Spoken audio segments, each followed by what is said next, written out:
All right, there's our music. What's going on, everyone? Welcome back to another episode of Great Encore. I'm your host, Ben Schneider.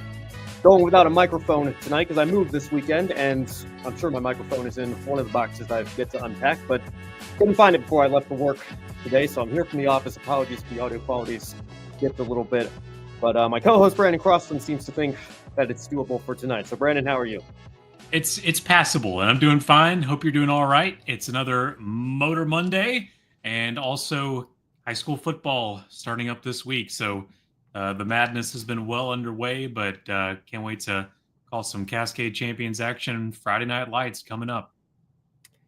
Yeah, man. You know, I was so pumped for my 3 trips this summer. I was like, okay, I'm going to go out to Sonoma, do that weekend with Brock like I always do. Then I'm going to fly right back out to the West Coast once I get back for my mom's family reunion, and then I'm going to London, and once I can get through that, then we'll be back in a regular flow of things. And then I got back from London and remembered, oh yeah, I'm moving this weekend.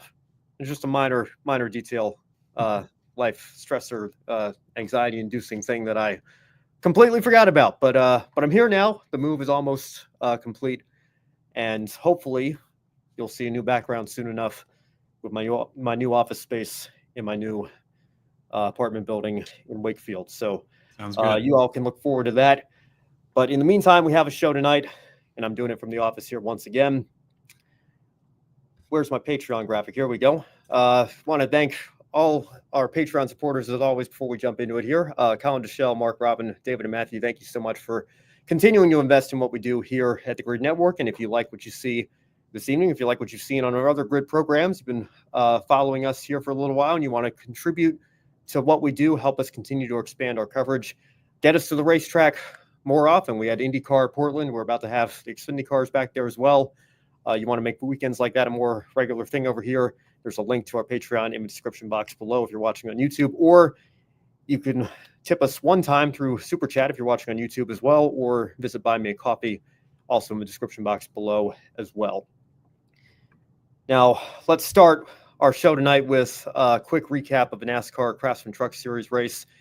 And to be honest, much of a Truck Series segment tonight is going to be on stuff surrounding the series rather than the Richmond race itself. But I do want to give a shout out once again to Corey Heim, who I think is far and away the championship favorite. I would say the champion-elect if we had a full season format, but we do not. And apparently that's not the point of crowning a champion. Much more on that in just a little bit. But Brenden, I feel like I ask this almost every week on this show that we have a truck race, but is there anything else you can say about Corey Heim parking it in Victory Lane here once again? And what do you think of these silly season rumors, starting to hear some things that maybe he'll be kind of bouncing around a little bit in 2026 before going full-time Cup in 2 years, but there may still not be an open seat for him.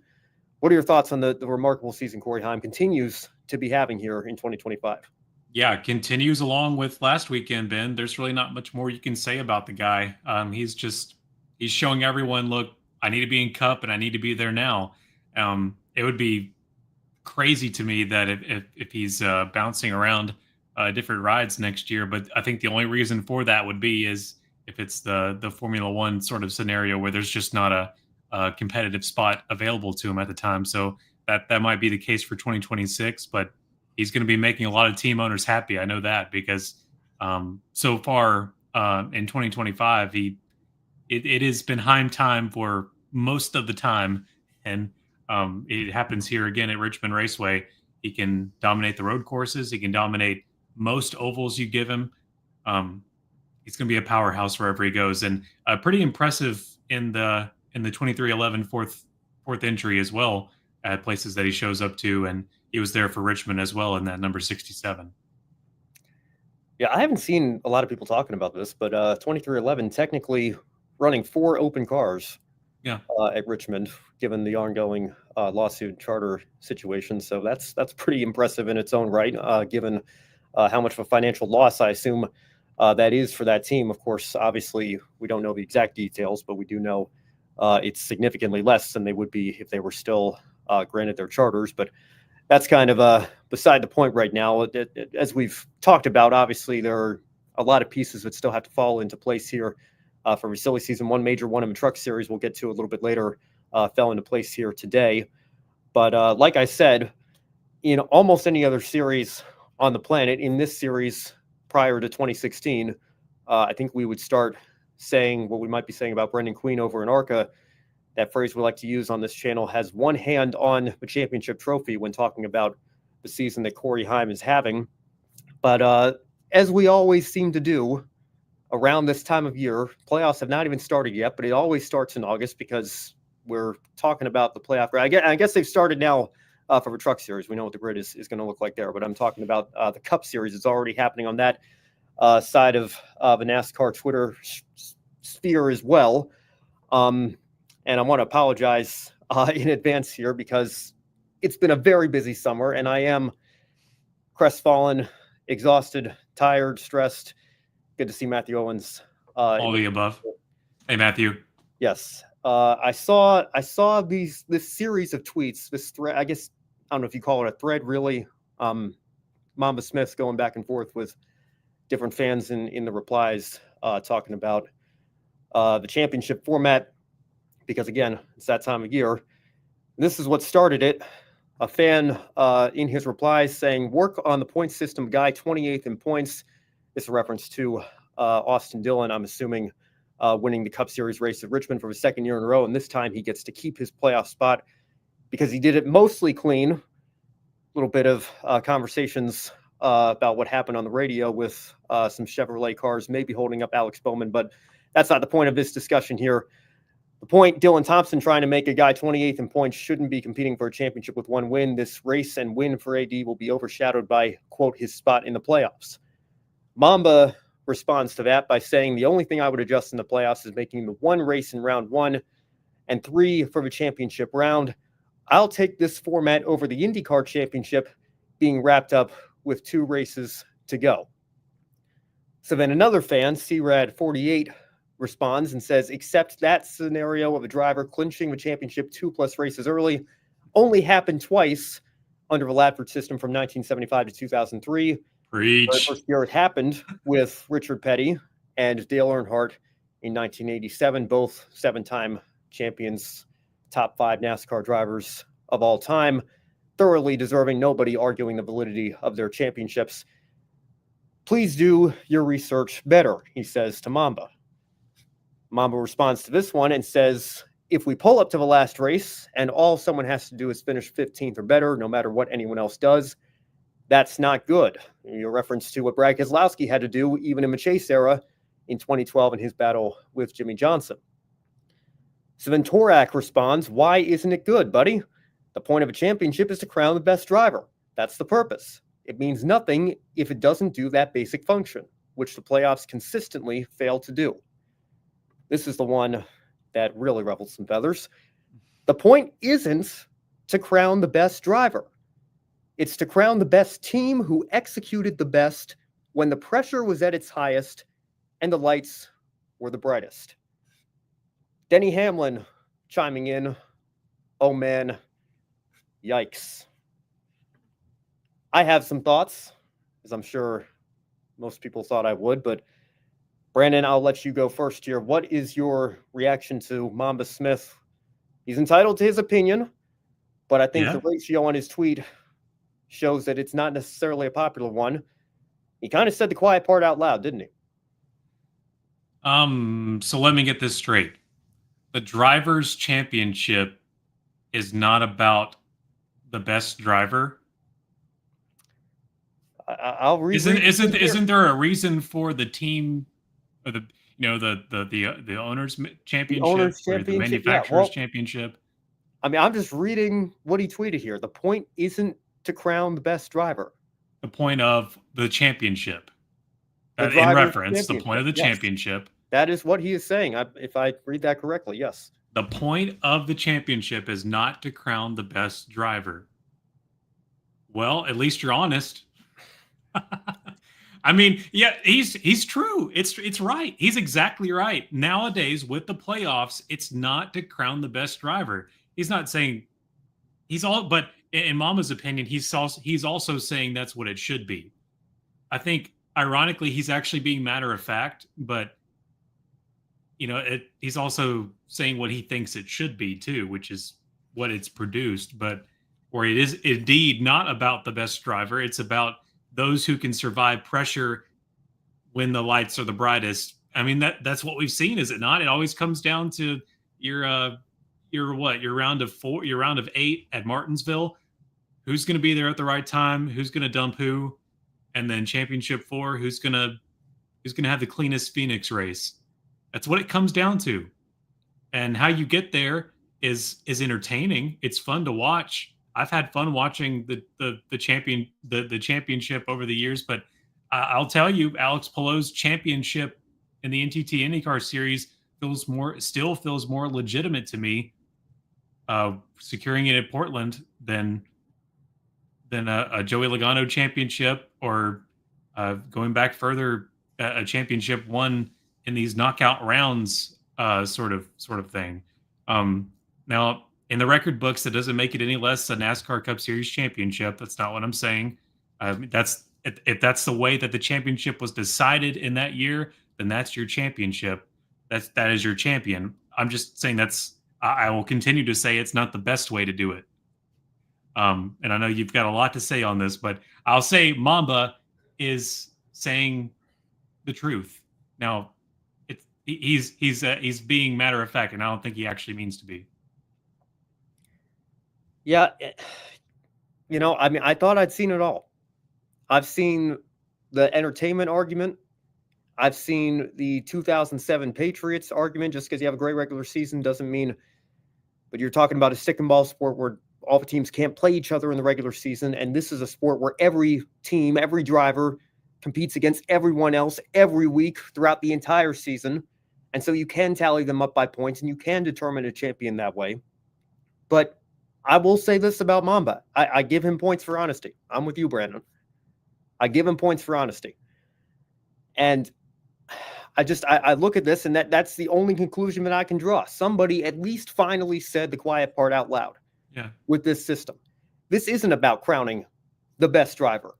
This is about maximizing entertainment. This is about, despite what Steve Phelps said a couple of years ago, giving us the Game 7 moment, guaranteeing us what we saw at the 1992 Hooters 500 on an annual basis. And you saw it last year with Joey Logano. 17.1, 17.5 average finish, probably the worst in history, I think. It's certainly the worst in a very long time for an average finish for a champion, a driver that would not have made the original 12-driver chase or 10-driver chase. I don't even think he would have made 10-driver chase was the original. 12 drivers was what it was expanded to eventually, but I don't even think he would have made the 12-driver chase. Wouldn't have even gotten out of the round of 12 if it weren't for Alex Bowman's Roval disqualification. Wins the opening race of the round of 8, gets 2 free races to basically test different setups and prepare his Phoenix car, and then goes out and wins the one race at Phoenix, and he's the season champion. And it's all about what you want, I guess. I mean, that's what it comes down to. What do you want the entertainment? Do you want the edge of your seat Game 7 moments, or do you want the best driver to be crowned the champion? What is the point of crowning a champion in sports? Somebody else responded by asking this: can you imagine if somebody who works in NFL media came out and said the point of the Super Bowl isn't to crown the best team? What would fans say to that? Or to be pitchforks and what would they, violence in the streets. If that's not mainly in Philadelphia. Yeah. after this year for sure. Yeah. If that's not the point, then what is? Now, I guess the answer, and we'll pull Mama's tweet back up here and make sure I just want to make sure I get it on the record verbatim here so that I'm not misquoting him, and so that we can try to get his point across. The point isn't to crown the best driver. It's to crown the best team who executed the best when the pressure was at its highest and the lights were the brightest. What he's trying to say is it includes the driver, yes, but also this is a better system in his opinion because it better incorporates the entire team as a unit, getting off a pit road, executing when the pressure is ramped up. I think that's what he's trying to say. Well, if you want to ramp up the pressure, if you want to make the stakes as high as possible, why have a playoff at all? Just say whoever wins the Phoenix race is the champion by default. We're going to have 36 championship contenders. All 36 of them are going to be fighting every single other driver on the track for a championship. Whoever wins the season finale at Phoenix, they go down as the season champion, because this is the season finale. And if you win this race as a bonus, we consider you a champion. I mean, but the pressure doesn't get any higher, right? You got to forget competing against 3 other drivers. You got to compete against 35, right? Yeah. Why don't we do that? Free for all at the end. Maximum entertainment, maximum stakes, maximum pressure. I mean, that's what dopamine we want, right? Dopamine levels would be through the roof. Absolutely. Absolutely. I mean, we have this discussion every year. And like I said, it's the cornerstone of this show. It is. And I guess I just have to be a fan from February to July, because once we get to August, I can't take it anymore. I look at this and I say to myself, is this a real tweet? Is this and I don't want to come across as like, because people have been calling Mamba every name in the book here, and I don't want to do it. Mamba Smith loves this sport just as much as you and I do, Brenden. You don't get the title of chief hype officer by accident. All right. No, he's a hype man. He is entitled to his opinion. We are entitled to disagree, and that's all that we're doing here. But right. So it's a good reminder for all of us. Keep it respectful. I know it's a lot to ask on social media, particularly on the former Bird app, but I think it's just when you say the quiet part out loud like that, you open yourself up, as he clearly has here, to even somebody as high profile as Denny Hamlin. I haven't gotten to listen to the full. I've seen a couple of clips from Actions Detrimental. I don't know if Denny addressed this on his podcast today, but to get an active driver who, I don't know if he's going to take any heat for not winning a championship. I mean, we went through that a couple of weeks ago with Daniel Trotta and Larry McReynolds on Sirius XM. Were they talking about Mark Martin? Were they talking about Denny Hamlin? Were they talking about somebody else? Does that invalidate Denny's ability to comment on this? I don't think it does. But I will ask the simple question. If the point of crowning a champion in any sport isn't to let the record book show this driver, this individual, this team, this group, whatever it is, they were the best this season. If that's not the point of crowning a champion, what is? Crickets. That's if you can. I mean, again, if you can give me an answer that convinces me otherwise, maybe I'll come around and start defending this system that we have here. But I haven't seen it. I thought I'd seen every argument. I hadn't seen the say the quiet part out loud argument. But again, I will give Mamba points for honesty there. I appreciate that he's come out and just admitted it and said it. That felt like the actual boardroom answer before they polished it up and presented it at the press conference. That's exactly right. And again, we're talking about the reason why we're talking about it at this point in the show is because of the guy who just won this weekend, who's won multiple times this year, who is having one of the most dominant seasons we've seen in the 30-year history of the Truck Series. The best driver. The best driver. What you're trying to say. If Corey Heim does not win this championship, I mean, I think this season kind of gets lost to history. Are people in 2055 going to remember what Corey Heim did in 2025 if they look at the list of champions and they see Lane Riggs, or they see Grant Emfinger, who I don't have the playoff grid in front of me here. I don't know the entire list of 10 drivers that are going to be competing for it. But to me, it doesn't really matter. Corey Heim should be the champion this year. And if he does win this championship, nobody's going to be arguing the legitimacy of it. Nobody's arguing the legitimacy of Alex Palou's championship. What's the problem with a championship getting wrapped up a couple of races early? Nobody's going to watch. And it rarely happens anyway. Last two races. If you're not watching the last couple of races because the championship's already decided, why are you watching the first couple of races of the year? Yeah, championship's not decided there. Yeah. We got to decide a champion. We got to see how the championship's going to play out. And if that's already decided, nobody's going to watch. Well, it hasn't been decided the first third of the season. We're not like, who talks about, they used to laugh at drivers for saying, "Oh, I had a good points day at the Daytona 500 or at race 4," right? Because what are you doing thinking about points this early, right? Yeah. You got time to recover if you have a bad finish. You've got time to lose your ground if you had a good, like, why are you concerned about, like, if that's your attitude, then you place this much weight on, we have to maximize entertainment around the championship. I don't get it. Now every front stretch is welcome to the NASCAR Cup Series playoffs. So and so and so. Yeah.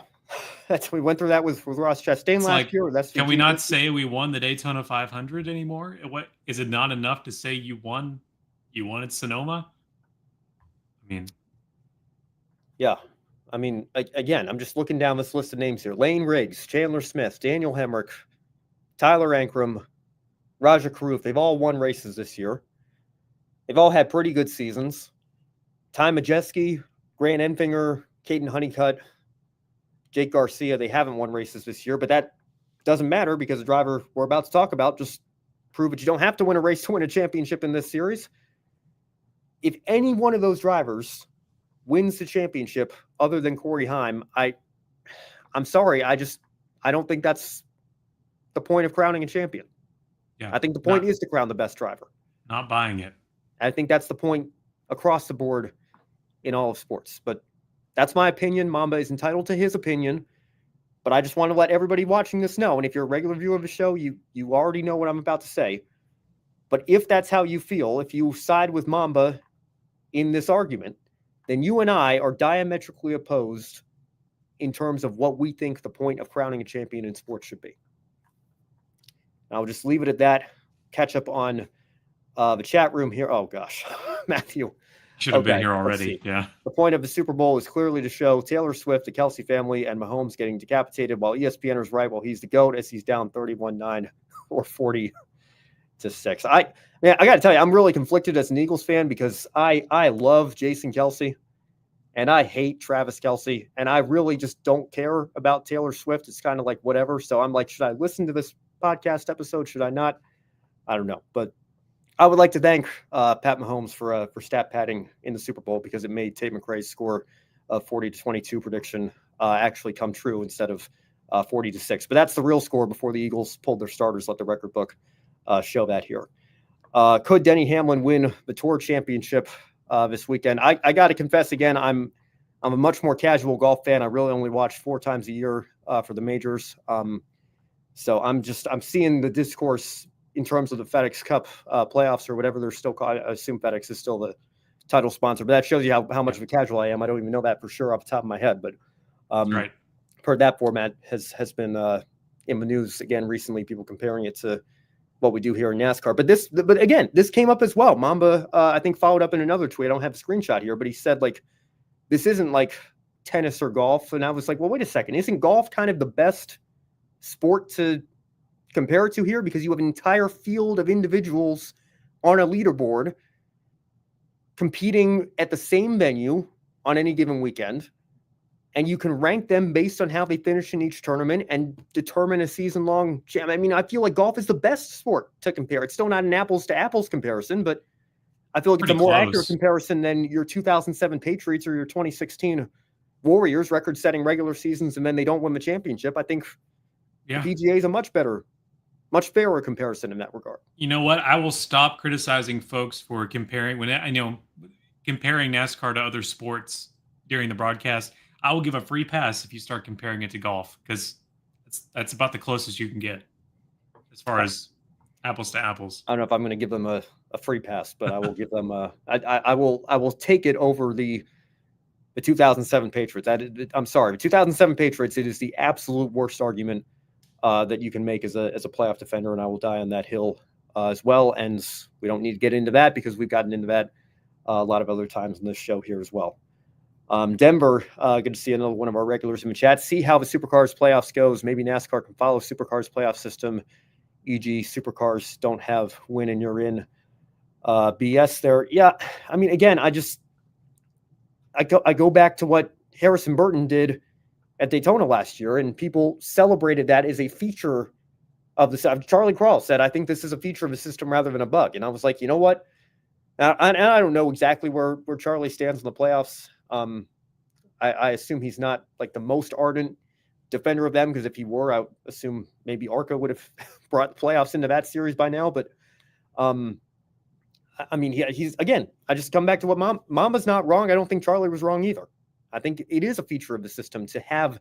I mean, why do you think they got rid of a top 30 rule? So that a guy who's 34th in points can do something like that and completely shake up the grid.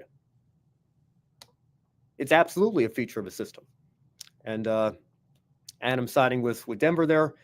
Denver also saying, like you said, the top regular season driver should have an automatic bye into the next round of the playoffs. Yeah, I've made that argument before. Again, you know where I stand. I think adding more of these quirks to the system, tweaking the system, I think the easiest solution is just get rid of it entirely. But I know that that's, in my wildest dreams scenario, it's never going to happen. I think absolutely the regular season champion should have some sort of bye, at least through the opening round. And I think, quite honestly, if they're as dominant as Corey Heim, if they're as dominant as Kevin Harvick was in 2020, I would give him a bye straight to the championship 4. You want to have your grand one race winner take all finale, then whatever, but it should include a driver that's had a season of that caliber. And if Kevin Harvick can't even get to the championship 4 when he finished second in a race in that round, then, you know, or Jeff Gordon doing that as well in 2014. Hopefully Matthew's still watching. I mean, again, I look at that and I say, I mean, Harvick in 2020 for me really was the straw that broke the camel's back, because it's like you look at the season that he's had, Allmendinger in Xfinity in 2022 as well. Like, how is he not, forget not winning the championship, how is he not even in the championship 4?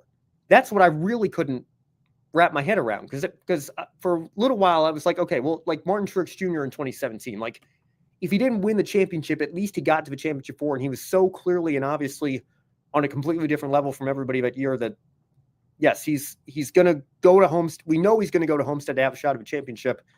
And this is just the way the system works. You can say he's got to execute in the last race, and more power to him. That's what he did. But I think everybody had Kevin Harvick as a championship 4 lock in 2020, and yeah, he couldn't even get there.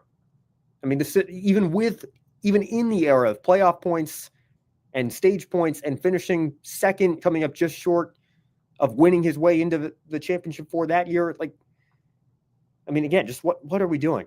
What are we? I feel like Taylor Twellman, right? What are we doing here? All right, so Brandon, if you have any final thoughts, I'll let you take the floor for a couple seconds here. Otherwise, we can move on. We do still have some Truck Series news to work our way through here, but yeah, we've got to put a bow on this for us. I really don't have anything else to add to it. It's just the same argument, but Mamba brings up. I'm glad Mamba tweeted this out, because he brought up a stunning truth that, you know, that's actually what they're doing. But he's more in favor of it. So yeah, that's all I have for it. But we've got plenty more to talk about tonight. Happy hour should be interesting this week as well. So we'll keep our eye on that. I don't know if Mamba sent kind of one final tweet and said, like, I'd love this fill in the blank. Like, it's, you know, we're all passionate. We all love the sport at the end of the day here. But it'll be interesting to see if he responds on happy hour this week. And Kevin Harvick's been on both sides of that equation as well, because I remember after he won the title in 2014, he was like, this is the best thing NASCAR's done in years, right? And then in 2020, he's like, well, the championship's just kind of a bonus. This isn't like how Petty and Earnhardt used to win them. So he's been on both sides of the equation there as well. But it changes whenever you're on different sides of it. Yeah. Well, and that's why I think Joey Logano has the rose-colored glasses. Exactly. You know? Joey Logano's like, who in their right mind wants to go back? Well, who, like, you've benefited the most. What do you expect from the guy that's won? I wish he wouldn't say who in their right mind, because I'd like to think, as much as I am tired and exhausted from these discussions every year, I'd like to think my arguments are based in logic and reasoning. But I mean, I'm not going to blame Joey for liking this system. Like, he's won 3 titles under it. Like, I mean, come on. Yeah, if I got 1,000 tokens at Chuck E. Cheese's, I would like Chuck E. Cheese's too. You know, yeah. I mean, they just gifted me $100,000. You know. Yeah. All right, we move on now. Some news that broke earlier this morning, just before noon on the East Coast, if I remember correctly, coming out of Thorsport Racing. Thorsport issuing this press release, Thorsport Racing announces a new chapter for its storied number 88 NASCAR Craftsman Truck Series entry. Three-time series champion Matt Crafton will complete his full-time role after the 2025 season. His 23-year partnership with Menards is the longest-running driver primary sponsor relationship in NASCAR history. Teammate and 2024 series champion Ty Majeski will pilot the number 88 full-time in 2026. Majeski followed up here by responding, "Thank you to Duke, Rhonda, Allison, and Menards for this opportunity. The last 5 years have been a dream come true. I am looking forward to the next chapter in 2026 with Thorsport Racing, but for now, I'm ready to defend our 24 title with our 98 Soda Sense truck," and a more expanded version of that through a Notes app screenshot as well. Brenden, what is your reaction to the news that Matt Crafton will be stepping away from full-time competition at the conclusion of this season? The first thing I thought about, Ben, was, wow, these stats where that Matt Crafton has been holding for all these years are finally going to come to a close, as far as, consistent starts and all that. But in the right way, though. This is him, it's on his terms, or at least on Thorsport's terms, where he's stepping away from full-time racing. So I think that I would much rather it be this way than from injury, where he's forced to step away. But also it comes at a good time too, because I think his truck series career has kind of taken a turn for the worse in the last couple of years, not getting the good finishes that we know Matt Crafton for, and also just some aggressive driving that's kind of left a sour taste in some other in the garage's mouth. Don't know what that's been about really, but we've been covering it here on Grid Encore. But I mean, you go back not too far ago for his last championship, and when he was winning all the time, he was the household name. He is the household name of the Truck Series and one of the longest tenured. And so it's going to be hard to not see him there every week in 2026. But I think it's coming at a fitting time, and at least he can come back when he wants to, or on a limited schedule. But I think it's at a really good time, all things considered. So I'm just going to read a thread that I put together this afternoon, because I have very mixed feelings on the whole Matt Crafton experience, I guess, if you will here. For those that don't know, grew up a fan of the Truck Series. Matt Crafton was one of the guys that I pulled for, especially in the mid 2010s when he was his most successful, or experiencing his most successful years, rather. And just kind of trying to put a career retrospective on his story, because, I mean, he really has pretty much been racing in the series about as long as I've been alive. I was born in June of 1999. He made his Truck Series debut in the season finale in 2000 and has not missed a race since. And he's going to get to the end, assuming health, assuming that, Lord willing, there are no injuries or illness that sideline him for the rest of the season. He will reach a quarter of a century of consecutive starts in this series, which is no small feat and should be celebrated.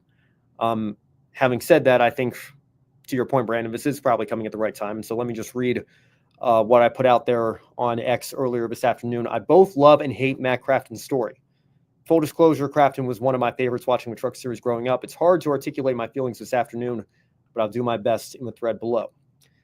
Let's start with the positives. I love his story as something that embodies what the Truck Series was founded to be, a place for damn good drivers who have a passion for racing, but couldn't land a ride on Sundays for whatever reason, to make their names. And make no mistake, maybe we've forgotten, but at his peak, Crafton was damn good. 3 championships, first back-to-back Champion Series history, titles in both a full season and this crazy playoff era, a 6-win season without a title, a 0-win season with a title. He did it all. And the streak. Oh, that consecutive start streak. We still don't talk about this enough, and I'll die on that hill. It's arguably more unbreakable than Jeff Gordon's record streak in Cup. Again, hope Matthew Owens is still in the chat room listening to this. I wrote about that in an op-ed for Brock Beard earlier this year as well. At the same time, I hate what the last few years have done for his legacy. The fight with Nick Sanchez at Talladega, arguably where his streak should have ended with a suspension. The bet with Travis Pastrana over beating Gray Ledbetter in Nitrocross. Outbursts on the radio that you'd expect from an immature rookie rather than a veteran of nearly a quarter century. Incidents like what happened at Richmond just this past weekend. And above all, a noticeable decline in performance. In hindsight, he probably should have stepped away 2 to 3 years ago. And that's what's so frustrating to me about his legacy. Is Matt Crafton a Hall of Famer? 3 years ago, I think the answer was clearly yes. Not first ballot, perhaps, but yes. But if there's ever been a case of, quote unquote, playing yourself out of the Hall of Fame in sports, this might be it. His win percentage is admittedly not great, given his start count, and it only continues to go down the longer he races. He and Jack Sprague both have 3 championships, but Sprague has nearly double the wins, 28 to 15, in roughly half the starts, 297 to 585 and counting. At the same time, long winless periods to both start and end a career shouldn't entirely erase a career's peak, and his peak from 2013 to 2015 in particular was fantastic. Put it all together, and it's one of the strangest careers and most complicated legacies in NASCAR history. Too long didn't read. It's hard to imagine the Truck Series without Matt Crafton. And yet, the more I consider the last few years, I can't help but think today's announcement is also a bit overdue. And Brandon, I know we talked about this earlier this year as well. Around, I think it was after Las Vegas is when I wrote that op-ed, and I said maybe Crafton could continue to do this for another 2 to 3 years based on the stability that he's enjoyed with that partnership. It seemed to me like he was somebody who had kind of earned the right to say when he was done. And yet, when you consider just how much his performance has declined, the second year in a row that he has missed the playoffs and quite frankly not been particularly close, he would have needed win probably at a drafting track at that, or fuel mileage or a crazy situation like that to win a race this year. He hasn't had a top 5 finish in a year and a half. Spring Bristol of last year, if I remember correctly, was his last one. I think we can agree that it's probably for the best that this is going to be it. You know, he's going to get to, again, 25 years is a nice round number. It's not an even number. It's not a number, but it's a nice round number nonetheless to cap an amazing career at. And again, take nothing away from his peak. 15 wins and 3 championships is better than the overwhelming majority of Truck Series drivers can say they've done. I just can't help but wonder, particularly with those controversies of the last few years, if, and I didn't know if it was possible. I mean, we talk about in other sports sometimes, people in the NFL asking, is Russell Wilson playing himself out of a Hall of Fame with how mediocre his post-Seattle career has been? Or, did Richard Petty or Jimmy Johnson damage their legacies by maybe not retiring when they should have? I think most people agree that that's not the case for them. But when you combine the lack of performance with the controversies that Matt Crafton's been involved in the last few years, the decline in his popularity, I think a lot of fans, absolutely, it feels bad to say this, but roasting him and celebrating the news after, particularly this weekend at Richmond, it is a very complicated legacy, admittedly, and I don't know that any argument that he would have towards an honor like the NASCAR Hall of Fame got any stronger over the last 3 or 4 seasons than it would have had he stepped away a little bit earlier. It's well said, and the whole thread was well thought of, and I know you've got a lot of passion behind those words. But yeah, the career has kind of been marred a little bit, and it's hindsight is 2020, and of course, if Michael Jordan knew, that his career was going to peak at this year, and then you can retire and have a perfect career and not play anywhere else or tried to play minor league baseball, then you would have done it. But I think that's the human part of athletes around the world, and I think it's compelling too. Russell Wilson's case too. Sure, he's not as great as he was with Seattle, but he's human. He's still trying to play the game, and I think you can look at it kind of like Richard Petty. Like it's not that they're keeping the same perfection that they did in their earlier years, but it's that they got the drive to keep keep going, and they've got the strength to keep playing the game. Well, I get what you're saying, Brandon, but I think there's a key difference there. I think Michael Jordan is arguably the greatest of all time in his sport. I don't think his.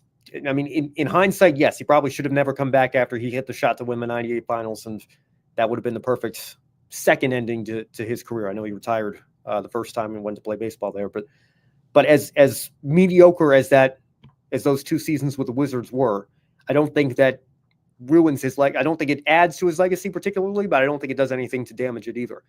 Richard Petty's the same way, arguably the greatest of all time in his sport.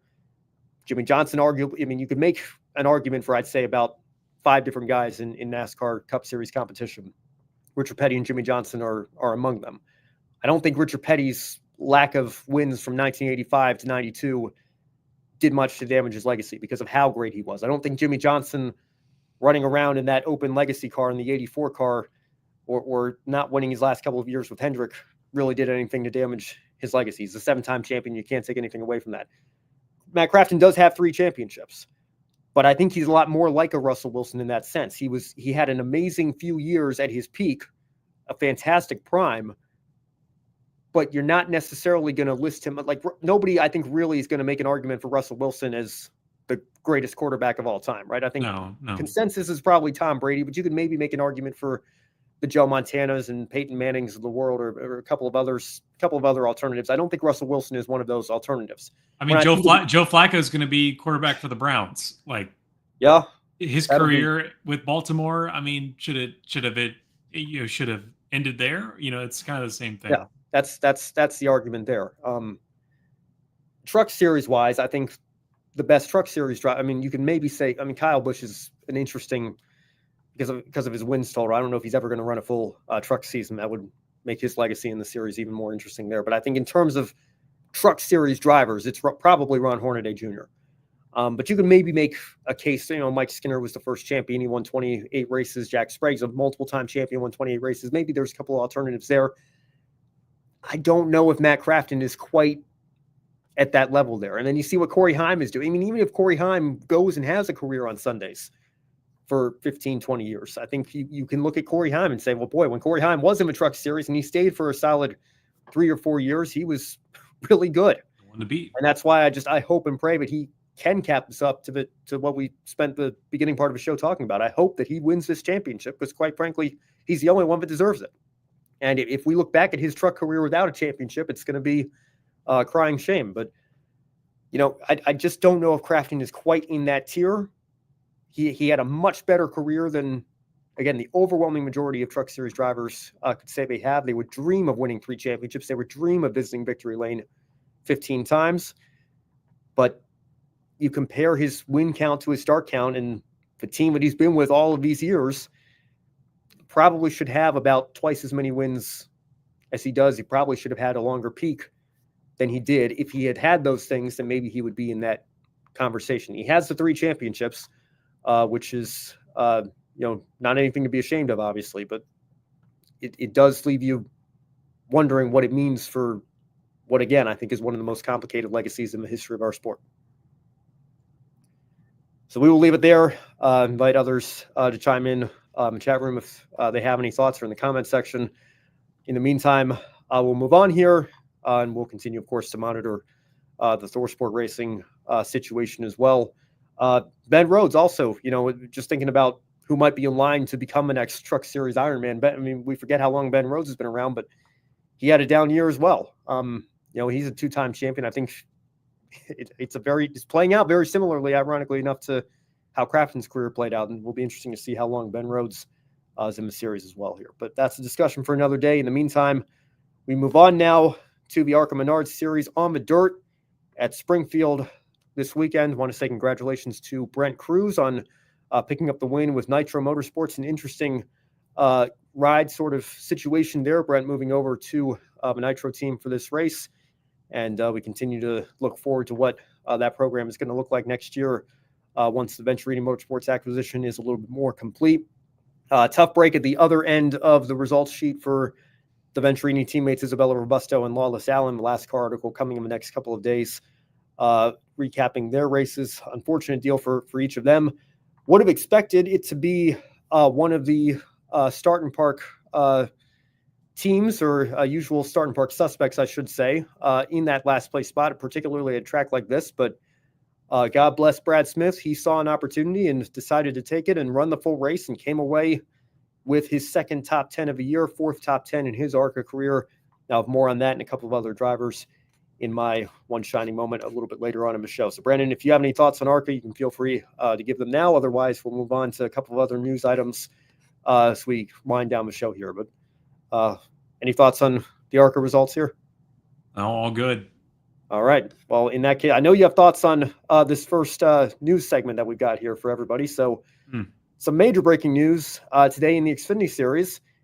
Names are made here starting in 2026. It's the NASCAR O'Reilly Auto Parts Series, O'Reilly replacing Xfinity as the entitlement sponsor of NASCAR's second-tier division. Brenden, what's your reaction to that name, that logo, what the second-tier series is going to be called starting next year? Well, we talked a lot about it this morning just in text conversation, but well, I really think there was other offers on the table, and they just couldn't be made if I had to guess. But it kind of feels like a fantasy sort of entitlement sponsor for the Xfinity Series. Sorry, I gotta take this. Hello? Okay. Yeah, Anheuser-Busch, what seems like the obvious choice, but they're not there. So I got to go back to what my initial thoughts this morning, really, to think clearly on this. Let's see. I told you this morning, thanks, I don't care for it. Okay, again, these cars have no identity. Now we're going to call the secondary series the O'Reilly cars.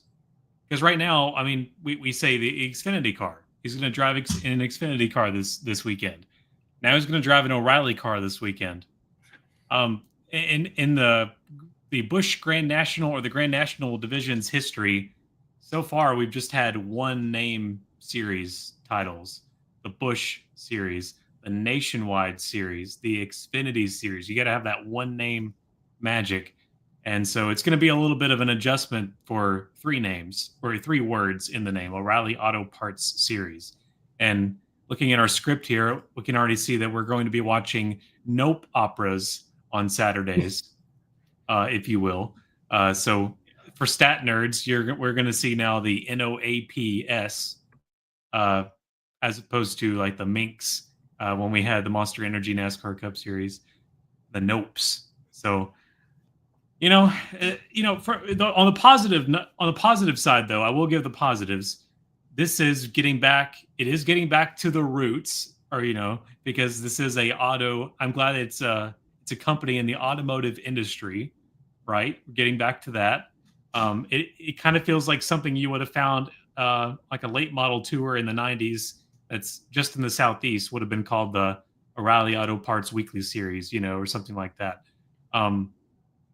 Then AutoZone used to sponsor, right? Years, right? Yeah. It feels like a throwback in that sense. The O'Reilly Auto Parts Series. It feels like they would have been involved 20 years ago, 30 years ago. So, glad that we're back to the automotive industry, but just it's going to take some time to get used to, and I think we will. Just O'Reilly calling it the O'Reilly car, calling this an O'Reilly car is going to be an adjustment, or whatever they tell us to call it. We'll call it that. But that's enough for me. I think it's kind of bland, but it'll start working on its own. What do you think? Well, I think we got spoiled with the Truck Series because Craftsman coming back for a reunion was just a match made in heaven. And it's a little too good to be true. But again, I like Anheuser. It's not like Anheuser-Busch isn't involved in NASCAR sponsorship. Like they sponsor Ross Chastain. They're a premier partner of it's not like they've disappeared. They're still around. Yeah. And I would imagine, like I was asking you before the show, like what's the opposite of like writing a blank check? Like if you're the employer, NASCAR should go to Busch and say like, we will let you sponsor us and you can decide like that. And I mean, I know that that's not obviously how it works and everything. And the second tier sponsor, I think, does get the most bang for their buck because everybody calls Cup, everybody calls trucks. To your point earlier, there's nothing, you have to call it O'Reilly's Xfinity car. Yeah, and you have O'Reilly's. Yeah, and you have drivers every weekend saying my car was as fast as Xfinity Mobile or Xfinity 10G or whatever. Like there were ways to. Well, that we can do without. Yeah, but it's just fast like as O'Reilly parts delivery to my house. There you go. But when you sponsor a series, I guess it's unavoidable. You're constantly reminded of it, and man, I feel like we were still hearing like in 2009, like people were saying, well, in yesterday's Busch race or Nationwide, sorry. I mean, it was correcting like themselves all the time. Yeah. It took a long time. Yeah. And I mean, Busch was there for a couple of decades. So that everybody got used to that for a long time. Nationwide only ran for 7 years. Xfinity will complete an 11-year run. But yeah, I mean, it's kind of crazy to think about that. Xfinity had a longer run of a Nationwide. It's going to take some getting used to get to calling it the O'Reilly. And I think we are going to start. We're just going to call it the O'Reilly series here. Nobody in my circles, at least, went from calling it the Camping World Truck Series to the Gander Outdoors Truck Series to the Gander RV and Outdoors Series. Yeah, the There's the Gander Series. Yeah, the N Gravats, to your point earlier about Nopes. And then Lemonis decided the next year, okay, we're just going back to Camping World again. Yes, thank you. Yeah. I'm pretty sure we just called it Gander Trucks that year. Yeah, or just trucks. I think we just dropped. And like with how much money Marcus poured into that series, I think he probably did earn the right to call it whatever he wanted. And it was maybe a good. I mean, I didn't know Gander was part of the RV brand and division until he got NASCAR through COVID. They owe Marcus Lemonis so much. Yeah. I mean, more power to him. From a marketing standpoint, I guess it was genius. I just don't think anybody actually called it by its full name there.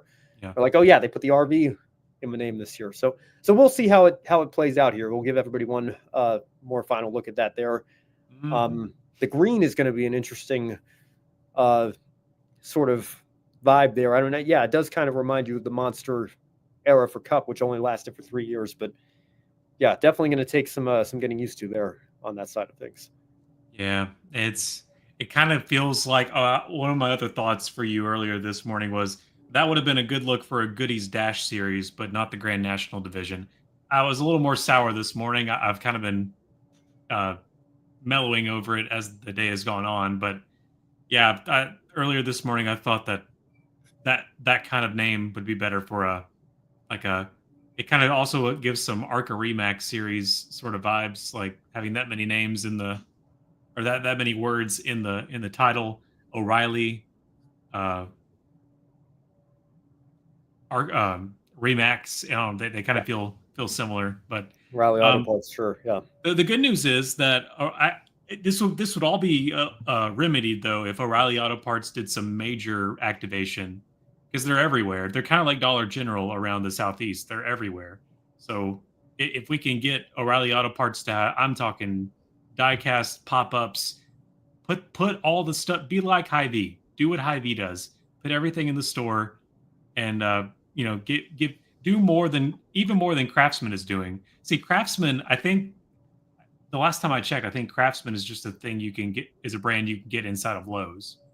I think that's how that works. They used to be a part of Sears, but that's long gone. It's more of a Lowe's thing. So if we can get more brand activation going with O'Reilly, I think I could compromise. I could feel a little better about having this sort of longer title sponsor in your series name.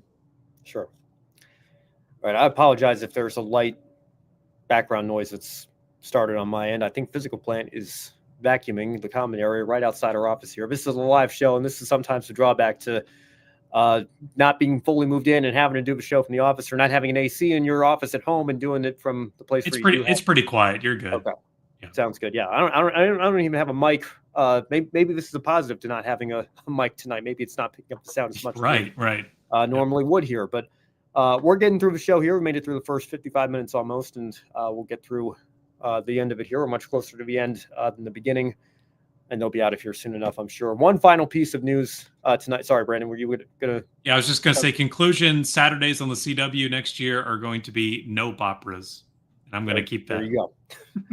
We'll see if we can get that trending there. Well, speaking of green, this scheme was released this afternoon as well. Alpha Prime Racing has acquired the owner's points to the former Hour Motorsports team, the ride that Chris Wright departed and then shut down 1 week later. They bought those owner points. They're going to have 4 cars, Daytona, and Cesar Baccarella is going to be behind the wheel of the number 5. Very popular scheme in our Slack chat, Brandon. I think Matthew Bro, Tanner Smith, both really impressed with this 7-Eleven paint scheme that they put together here. What's your reaction to the news we got this afternoon? It's a very Grand National looking scheme. I like it. It kind of makes me think of, I know it has nothing to do with it, but it gives me the feeling that I'm looking at like a Ragu car or a Dirt Devil car, like that's specifically a Busch car. And I like it. It's good. And it kind of, it brings me back to the 7-Eleven car ever happened with Kyle Busch. Did that actually happen or not? I feel like it was a rumor. It might. I mean, the sponsors changed so much week in and week out here. I feel like there was maybe a partnership there. Okay, maybe that did happen, but this car looks good too. Yes, it does. It's just a shame that my mind goes back to the number 7 car Kyle Petty used to drive, or the number 11 car that Tony Kanaan used to drive in IndyCar. It's a shame that they don't have access to the 7 or the 11. Yeah. Then it would be a perfect brand activation there. But 2011 Indy 500 winner. Yeah, those numbers, of course, are taken by by the Junior Motorsports and Colleague Racing teams, respectively. So you can't go down that route. You say, I think 2013 was what you were. Yeah, 2013. Yeah, with Weldon. That's right. Yeah, under yellow, right? Tony Kanaan in car number 11, winning the 500. So there you go. Yeah. All right. Well, that's going to be it for the bulk of our show tonight. But as always, let's close it out here with our one shining moment. I think you've got an interesting one for us here, Brandon, in light of last year, this year. What's your one shining moment from this weekend coming off of Richmond? This just shows you I'm trying to pick something, so I will. The only thing Austin Dillon needed to do after last year and having a good car but dumping at the end and still keeping the win but not going to the playoffs, the best thing he and RCR could do this year is just show up and say, hey, same car, same track, we've got this, and do it. And also lead the most laps in the number 3 since the Dale Earnhardt Sr. It's a stat. I know. It's a stat. It had to happen. It's inevitable. I know it's a stat, but Dale had 200 laps at Daytona. Austin had twice as many laps.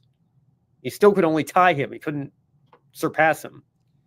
Anyway, I think the best thing Austin Dillon could do is actually go out there and win a race fair and square the following year. No, it's not mopping up what he did last year. I'm not saying that, but I'm saying, you know what? Back to neutral. You're not mopping it up, but to me, it's kind of like, okay, you got a dominant car. You did it the right way this time. Congratulations. Yeah. Well, and again, I will say, again, I know we try to be neutral on these shows here. I've not been particularly fond of some of Austin Dillon's driving over the years. I will say, having had, I guess now 48 hours almost to sit on this win here and react to it, I can give credit where it is due. It is easily the most impressive of his 6 wins so far. Again, I know we talked about it at the start of the show. There was a little bit of talk about. I caught a few minutes of on track this afternoon as well. But people talking about SVG trying to stay on the lead lap, and everybody talking about how he needs to start running well on ovals. He finished 14th. Was close to the lead lap in a long green flag run situation. The more I think about it, the more I think to myself, yeah, it's a little shady. The radio communications, I think on Jesse Love's radio, it was. Alex Bowman certainly wasn't happy. I don't know if Bowman would have had enough time to catch him anyway. And even if he had, still easily the most impressive overall race that Austin Dillon has put together. There was no fuel mileage. There was no controversy with hitting the leader on the last lap. This wasn't a super speedway race. This wasn't a package where you couldn't pass because of what NASCAR decided to do in 2020 and the tire situation in Texas. He earned this one. I will give him credit where it is due. And it's a badly needed one shining moment for everybody over at RCR. There's no doubt about that. Yeah, this was tough. This was Richmond. It's not an easy place to get your best overall victory of your career. So well done. All right. Well, I hinted at it earlier, but my one shining moment is going to come from the ARCA Menards Series. I'm going to give it to a few of the independent drivers. Brayton Laster, career best run, equaling, I believe this was the stat, the best finish, tying the best finish for Wayne Peterson Racing since 1984 in the ARCA Menards Series. So well done to that small team. Alex Clubb. I mean, what that team has had to go through the last couple of years with their hauler accident after one of the recent races, and just trying to get to Watkins Glen and now Springfield here, and bringing both cars there. Iowa was a track that I couldn't think of off the top of my head there.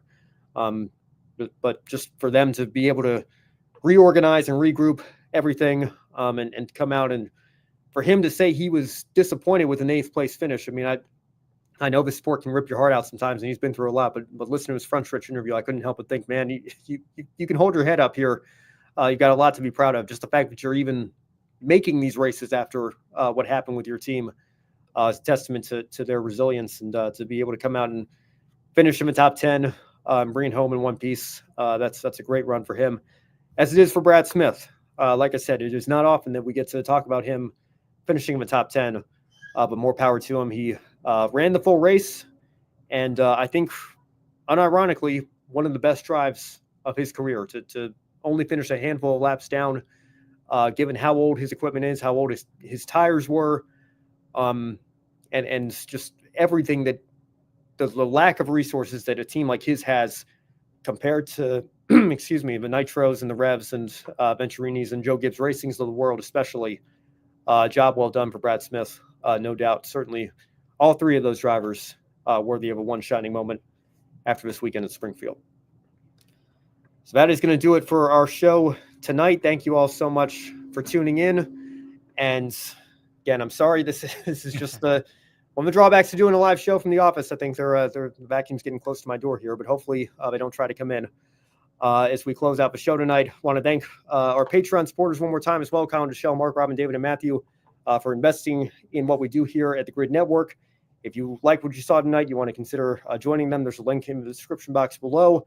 Or if you'd rather tip us one time instead, you can visit our Buy Me a Coffee page or hit the YouTube Super Chat or Super Thanks buttons as well. And if you can't contribute financially, you can always follow us on all our social media platforms: X/Twitter, Threads, Blue Sky, whatever microblogging platform you're using these days. We're on all three of them: Facebook, Instagram, TikTok, Twitch, LinkedIn. Most importantly, subscribe to our YouTube channel.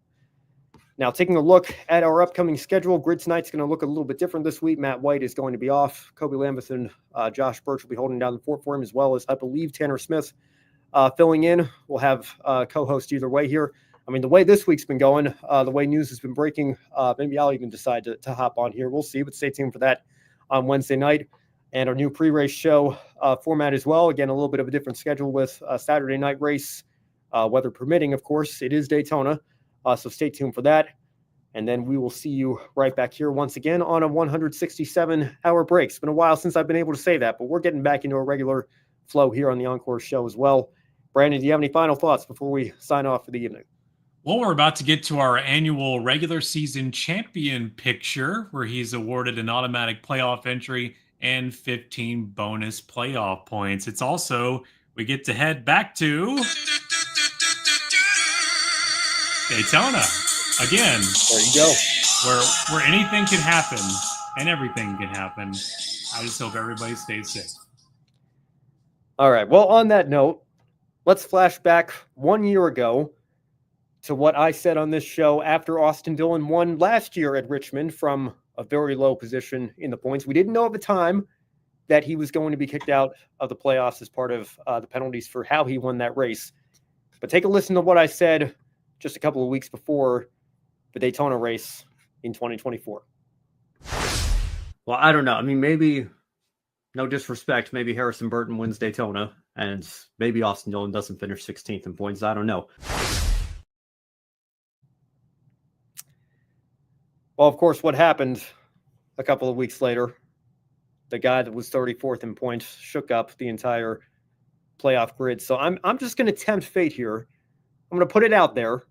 I don't know how he's going to do it, but I'm just going to say this. It's all fun and games until Cody Ware wins Daytona. We'll leave it at that. Well, bye, everyone. For Brenden Crossland, I'm Ben Schneider. Thank you so much for watching. We'll see you next week. Maybe talking about a Cody Ware win. I don't know. Stay tuned to Daytona, see what happens. Have a good one, everybody.